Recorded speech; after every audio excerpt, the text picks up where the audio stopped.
What is up, everybody? I'm No Lux Given, and today I'm going to be introducing the cast of the Gambit game. This was just posted to Reddit r/thegenius, and it contains a short little blurb of each of the 11 competitors, plus a player profile card here that has our pictures, and then some stats for how we did in a preseason test to test our various mental abilities: memory, problem solving, focus, mental agility, and language, as you can see up on the screen currently for Alex. So I'll flash those on the screen as I read through these bios, and then at the end of the video, I'll break down that test a little bit to explain what it means, but I wanted to start by first talking about the players. And we're gonna kick things off with Alex. Alex is an Asian interest frat president and English graduate from the University of Connecticut. And while Alex was there, he participated in Survivor Yukon.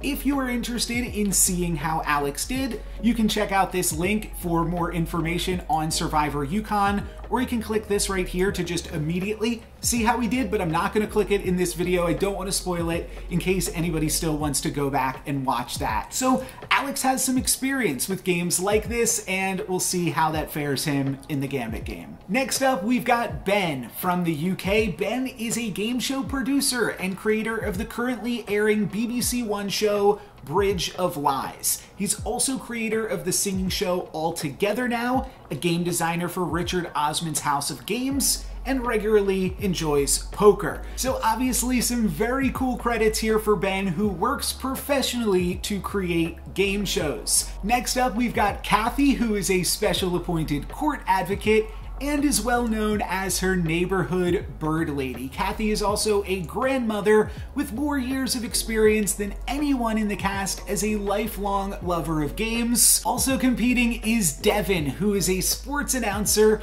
education specialist, and two-time Jeopardy champion, as well as a fan of professional wrestling. We'll see, can the Trivia Master take on the Gambit game? The youngest member in the cast, Grunkle, is a speedrunner and community manager of the explosive, quick-thinking bomb defusal game Keep Talking and Nobody Explodes. Grunkle was also a commentator at Awesome Games Done Quick. We also have two Canadian competitors, the first of which is Joey, a software engineer, poker player, and Mafia streamer from Daily Mafia. He was specifically recruited for Ryuzilla's Super Mafia All-Stars, where he competed for the title of World's Best Mafia Player. Do not know. No. Take your smug smirk down a couple inches. There you go.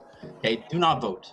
And then we have Leanne, a telecommunications expert and fan of The Genius, Liar Game, and other mind game media. She currently works as a software developer. This guy might look familiar. No Lux Given is a YouTube content creator with a psych degree who specializes in deck building games like Marvel Snap and SoulForge, where I was the #1 rated draft player in the world. Rounding out the cast list, we have Shub. They are a language analyst, fluent in 4 different languages, and very experienced in high pressure and time-sensitive situations. I'll also point out now that with the ratings of the pre-game test that we took, Shub placed second, and first place was this competitor, Spicy. Spicy is a creative writer and reality show superfan who analyzes details like how to optimize your intro pose on Big Brother to maximize your win rate. He currently teaches English at the college where he studied. And finally, we have Zach, who was rated 3rd.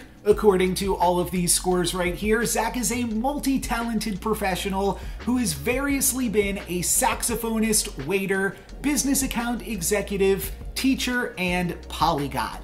There's the cast of the Gambit Game Season 1, all 11 competitors. If you are a super nerd and want to keep watching, I will break down what all of those numbers meant and talk about the test that we took. But for everybody else, I will see you next week with more Gambit Game content.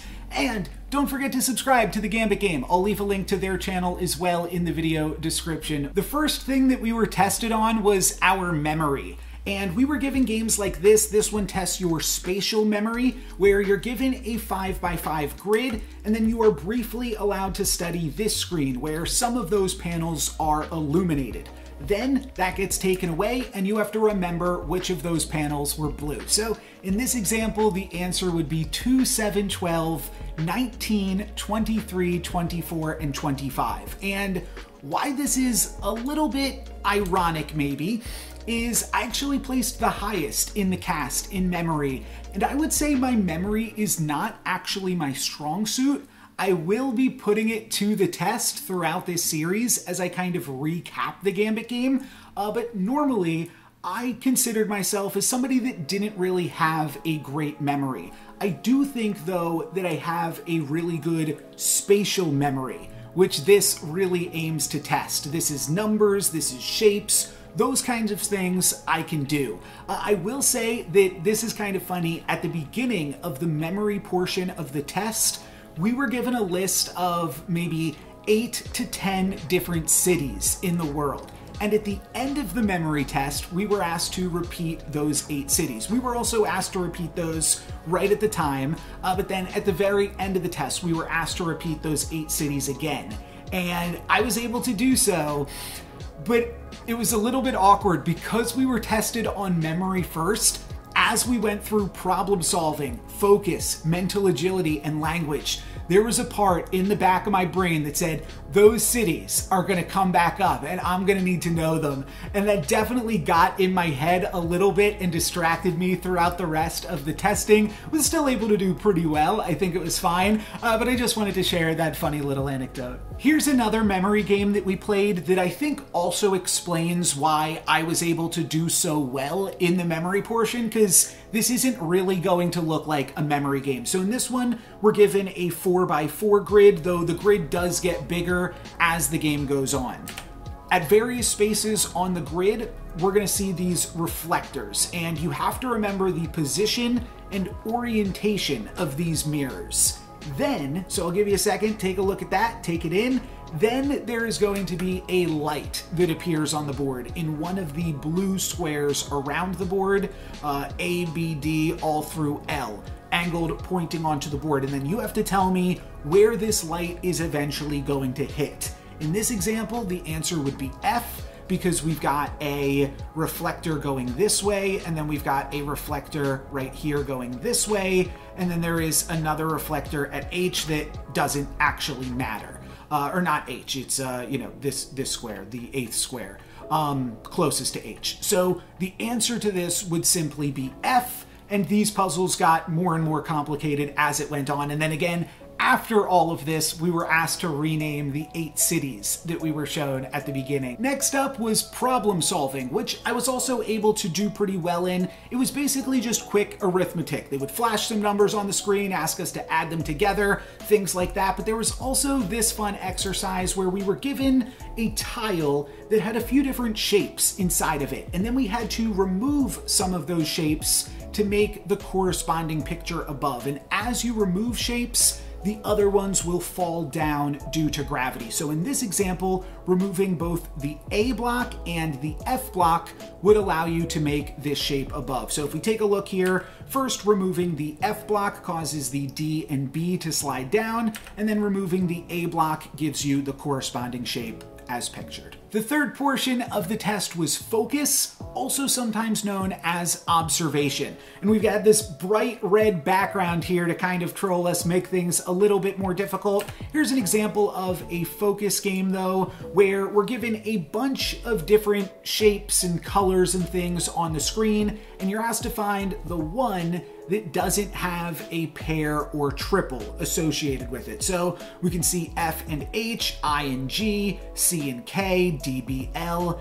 A and E. J is the only one that doesn't have a corresponding pair. That's basically what it is, just being able to look at things and quickly figure out the patterns or what's missing, things like that. Some of these things did have a high memorization aspect, and I think there is a high overlap between the memory portion and the focus portions of this quiz. Mental agility was a variety of games really just meant to overwhelm you and throw a whole bunch of information at you at once. Here is an example where the screen is divided into 2 parts, and I'm going to hide myself again so that way you can see the full thing. On this side of the screen, we're going to see some number of these squares turn on. They will be blue squares. you have to count these blue squares while also counting how many times this light turns on. So here is an example.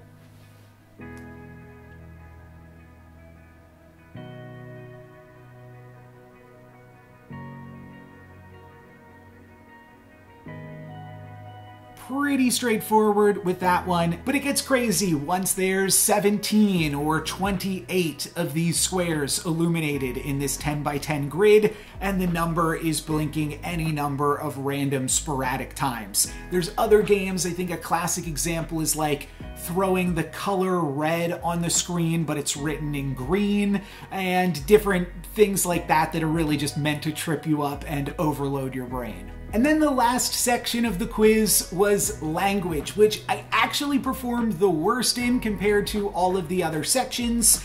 And I think that that's partially because how I would describe language is kind of memory-based. It's the only section of this quiz which uses a sort of trivialized knowledge set and requires information that you bring into the quiz. There was some word association and things like that that require you to know things about foxes, for instance, before you take the quiz. And I'll show off an example of that in a moment as well. But there was other basic language-based games where in this first one we're going to look at, we're going to see a word scramble. Not quite. It's going to be 6 different letters, and then we have to make 3-letter words out of those 6 different letters, and you've got 30 seconds to do so. So I'll throw that up on the screen. You can see pen, P-E-N is one example. There's hit, there's pin, there's tin, there's knit, there's net, there's hit. Did I say that one? That's part of it. There's some memory in it too.